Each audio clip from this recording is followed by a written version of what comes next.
इस वीडियो में हम JEE advance 2017 section 3 of paper 2 mathematics discuss कर रहे हैं। ये काफ़ी इजी सेक्शन है, क्वेश्चंस काफ़ी आसान है।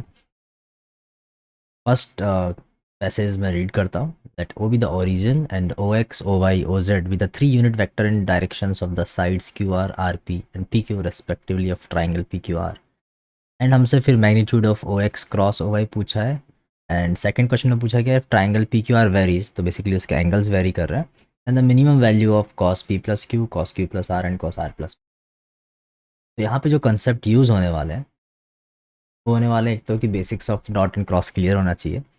एंड ये जो है काफ़ी इंपॉर्टेंट है सेकंड वाला, ये तुम अ, अलग से नॉट से कि जेई के लिए ही तुम इसे पढ़ रहे हो, अलग से इसको पढ़ना चाहिए कि कितने सारे इनइक्वालिटीज़ हम ट्रायंगल के अंदर बना सकते हैं डिफरेंट एक्सप्रेशन के ऊपर, वो तुम्हें पता होना चाहिए using arithmetic mean, geometric mean, using Jensen's inequality, using calculus also.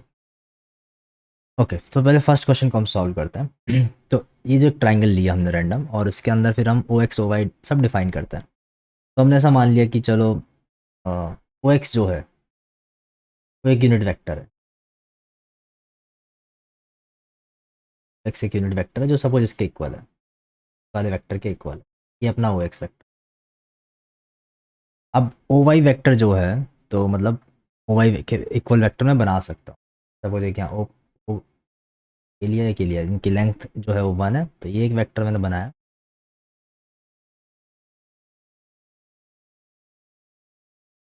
Fine. और इसी तरह एक ओ जेड वेक्टर हम बना सकते हैं। ये वेक्टर जो है वो ओ जेड वेक्टर के इक्वल है। तो हम इनको शिफ्ट करके अलग से भी दिखा सकते थे इस तरह से कि लेट्स से कि यहाँ पे ओ है, यहाँ पे एक्स है, पे वाई है, और यहाँ पे ओ एन जेड। अब अगर हमसे पूछा जाए कि ओ एक्स और ओ वाई के बीच का एंगल क्या होगा, उस एंगल को निकालने के लिए हमें इन दो साइड को का जो एक्सटीरियर एंगल है उस पर ध्यान देना पड़ेगा, क्योंकि मैं इस वेक्टर को एक्सटेंड करता हूँ तो इस डायरेक्शन में जाता है। राइट, तो वेक्टर्स की जब भी हम एंगल देखते हैं तो टर्मिनल पॉइंट से अवे जाते हुए देखते हैं दोनों के बीच का एंगल। तो ये जो एंगल होगा, ये एंगल किसके इक्वल हो जाएगा? ये 180 माइनस आर है, तो उसको हम angle P plus angle Q बोल सकते हैं। तो अपना काम हो गया। तो अगर हमसे कोई ओ एक्स क्रॉस ओ वाई अगर पूछ रहा है, तो इसका मैग्नीट्यूड, फिर सेकंड वाले का मैग्नीट्यूड, राइट, एंड उसके बाद sine of angle between that, sine of P plus Q into n cap, ये आएगा। और जब इसका मैग्नीट्यूड लेंगे तो एन कैप का मॉड तो 1 हो जाएगा। तो ओ एक्स क्रॉस ओ वाई का जो मॉड्यूलस है वो कितना आ जाएगा? Mod of sine P plus Q. और साइन पी प्लस क्यू की जो वैल्यू है वो हमेशा पॉजिटिव ही रहेगी। क्यों? क्योंकि P Q are angles of triangle है, और पी प्लस क्यू की जो वैल्यू 180 से छोटी रहेगी, तो साइन फर्स्ट और सेकंड क्वाड्रेंट में हमेशा पॉजिटिव रहता है। ये क्लियर है, फर्स्ट क्वेश्चन हो गया। अब सेकंड क्वेश्चन की तरफ मूव करते हैं। तो सेकंड क्वेश्चन में पूछा रहा है कि minimum value of this.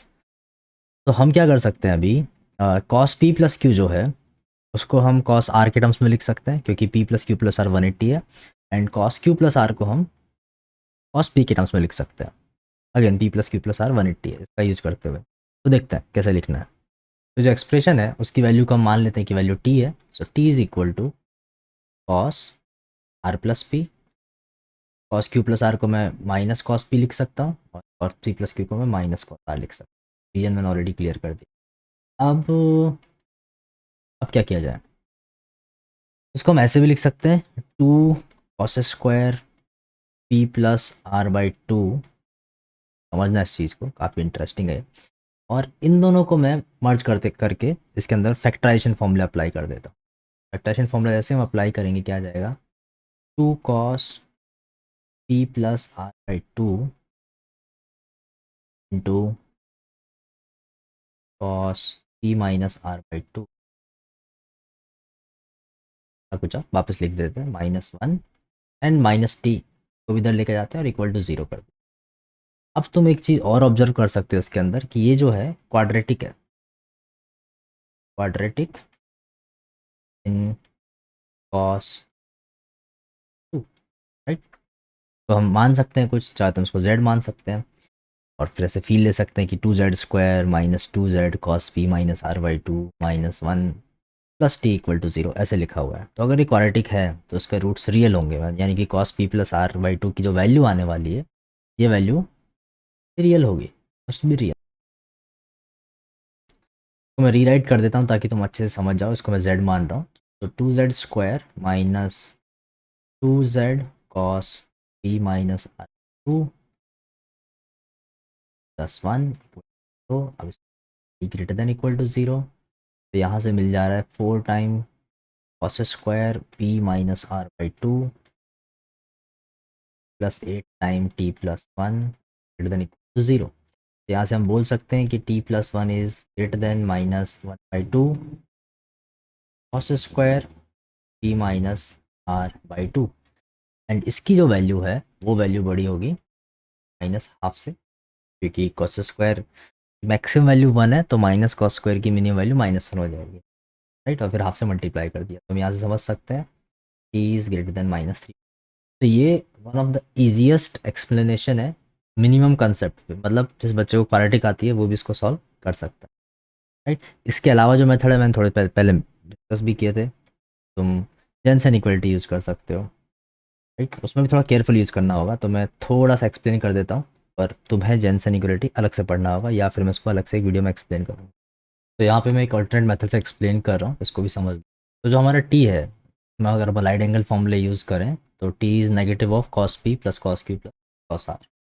And अभी अगर हम cos P plus cos Q पे अगर हम फैक्टराइजेशन फॉर्म में अप्लाई करते हैं तो इस तरह से हम लिख सकते हैं, two cos P plus Q by two into cos P minus Q by two. And जो cos P minus Q by two उसकी मैक्सिमम वैल्यू अगर हम 1 अज्यूम करें तो ये जो एक्सप्रेशन है cos P plus cos Q ये हमेशा less than equal to 2 time cos P plus Q by two रहेगी।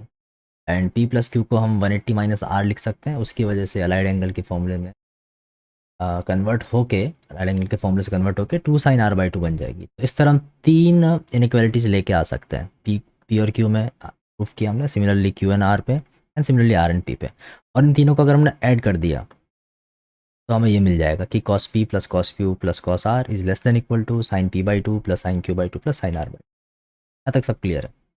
अब हम क्या कर रहे हैं, हमने एक ग्राफ बनाया है किसका, साइन एक्स बाई टू का। एंड एक्सिस पे एक्स रखा है और कहाँ तक ग्राफ बना रहे हैं हम कि 0 से पाई में ग्राफ बना रहे हैं। राइट, एक्स की वैल्यू 0 से पाई है। तो अब यहाँ पे एक चीज़ समझ में आ जा रही है कि साइन की वैल्यू हमेशा यहाँ पे पॉजिटिव ही आने वाली है, इसमें कोई डाउट नहीं है। तो graph sine x by to का। अब हमने 3 पॉइंट लिए। एक पॉइंट लिया जिसमें एक्स की वैल्यू पी है, एक पॉइंट लिया जिसमें एक्स की वैल्यू क्यू है और एक और पॉइंट लिया जिसमें एक्स की वैल्यू आर है। और इनके करस्पॉन्डिंग हम पॉइंट यहाँ पे ग्राफ पे मार्क कर सकते हैं और उन तीनों पॉइंट को कनेक्ट करके हमने एक ट्राइंगल बना लिया। अब हम हर एक पॉइंट के कोऑर्डिनेट लिख सकते हैं। फॉर एग्जांपल ये वाला जो पॉइंट है उसके कोऑर्डिनेट है R comma sine R by two. इसी तरह बाकी दो के लिखे जा सकते हैं।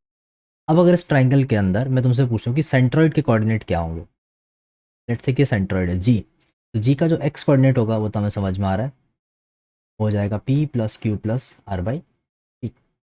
इसी तरह जो जी का वाई कोऑर्डिनेट है वो भी हमें समझ में आ रहा है, क्या हो जाएगा, sine P by two plus sine Q by two plus sine, यहाँ तक कोई डाउट नहीं है, और बाई थ्री। अब जी का एक्स कोऑर्डिनेट का मतलब क्या हुआ कि अगर हम एक वर्टिकल लाइन ड्रॉ कर दें इस तरह से, एक अगर लाइन हम ड्रॉ कर दें मोस्ट वर्टिकल है सब, ये जो लाइन है इस लाइन पे एक्स की वैल्यू क्या है, हमेशा जी ऑफ एक्स के equal, value G of X के इक्वल, ये हमें समझ में आ रहा है। तो ये जो पॉइंट है, अब थोड़ा ध्यान देना ये जो पॉइंट है, हाँ, जो ग्राफ को कट करेगा, इस पॉइंट का अगर हमें कोऑर्डिनेट लिखना हो तो इस पॉइंट के कोऑर्डिनेट क्या हो जाएंगे, X coordinate G of X, Y coordinate क्या हो जाएगा, sine of X to.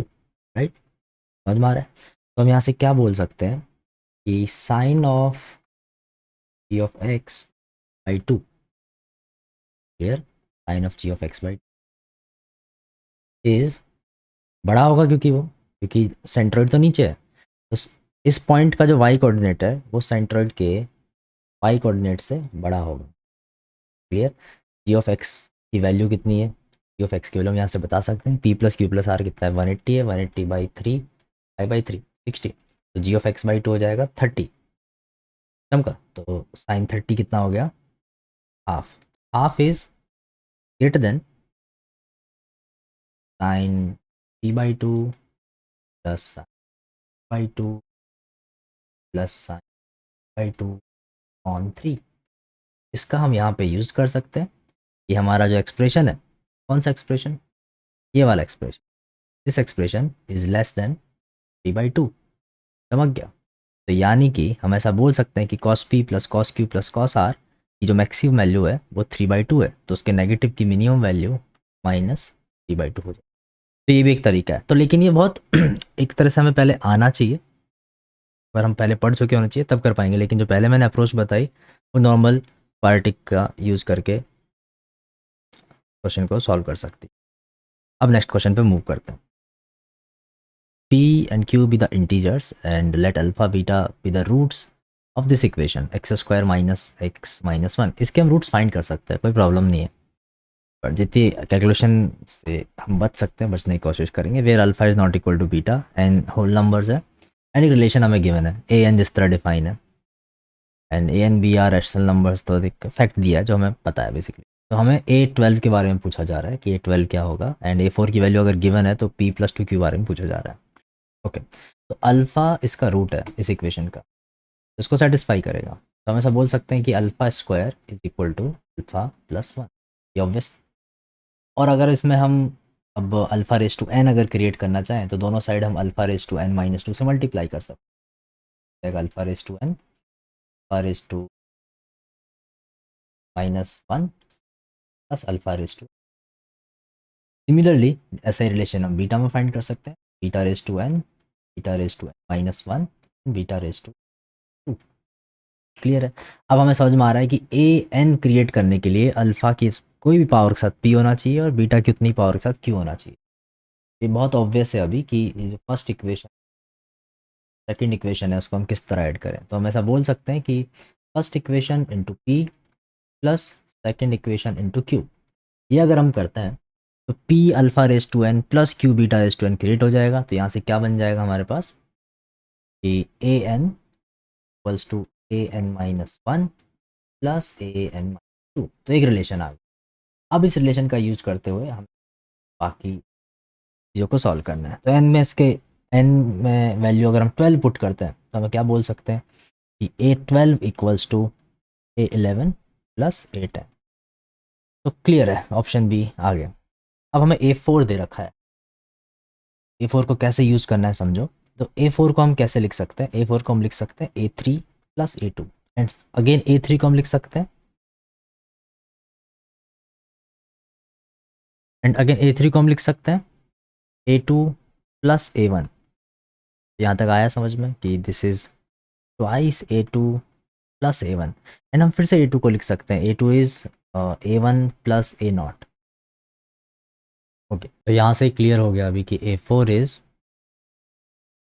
3A1 plus 2A0। अब हमें A1 और A0 अच्छे से डिफाइन करना हो। तो A1 is P alpha plus Q beta. Normal हमने जो भी एक्सप्रेशन था ए एन का उसके अंदर एन की वैल्यू वन डाल दी और उसके अंदर जीरो भी अलाउड था, तो A0 हो जाएगा P प्लस क्यू। इन दोनों को ऊपर वाली इक्वेशन में अगर हम पुट कर दें तो क्या बनेगा, P alpha plus 3Q beta plus 2P plus 2Q equals to 28। And alpha beta की जो वैल्यूज़ हैं वो भी हम क्वाड्रेटिक से पुट कर सकते हैं। तो अल्फ़ा बीटा जो आते हैं हमारे वो आते हैं 1 प्लस माइनस। तो लेट्स से कि alpha is greater then beta, ये समझते हुए हम वैल्यू पुट करते हैं। तो यहाँ पे क्या क्या क्रिएट हो रहा है ये समझो अभी, कि अगर हम सिर्फ रैशनल वाले पार्ट पे जाएँ तो रैशनल पार्ट ऐसा आ जाएगा P plus 3Q/2 plus 2P plus 2Q। And अगर इरेशनल वाले पार्ट के साथ जाए यानी कि √5 वाले पार्ट के साथ तो 3√5/2 into P minus Q equals to 28। अब यहाँ पे ऑब्जर्व करो, ये चीज़ जो है वो रैशनल है, ये चीज़ रैशनल है, ये चीज़ रैशनल है और ये इरेशनल है, राइट? ये इरेशनल है। तो irrational into something plus rational is rational, right? तो बेसिकली रैशनल वाला पार्ट नहीं होना चाहिए, तो इसको हमें जीरो रखना पड़ेगा P माइनस क्यू को। जैसे P माइनस क्यू को हमने जीरो रखा तो समझ में आ गया कि P इक्वल टू क्यू है। डाल देते हैं 3P plus 3P/2 3P and 2P plus 2Q is basically 4P। 3P plus 4P is 28। So P is 4, Q is also 4। तो P plus 2Q कितना हो जाएगा, 3 into 4 equals to 12। ये काफ़ी आसान क्वेश्चन था, मतलब इसे तो तुम अगर एक 10th क्लास का बच्चा भी जिसे थोड़ा सा इसका आइडिया लग जाए तो वो इजीली सॉल्व कर सकता है। आई होप ये समझ में आ गया होगा। Thank you.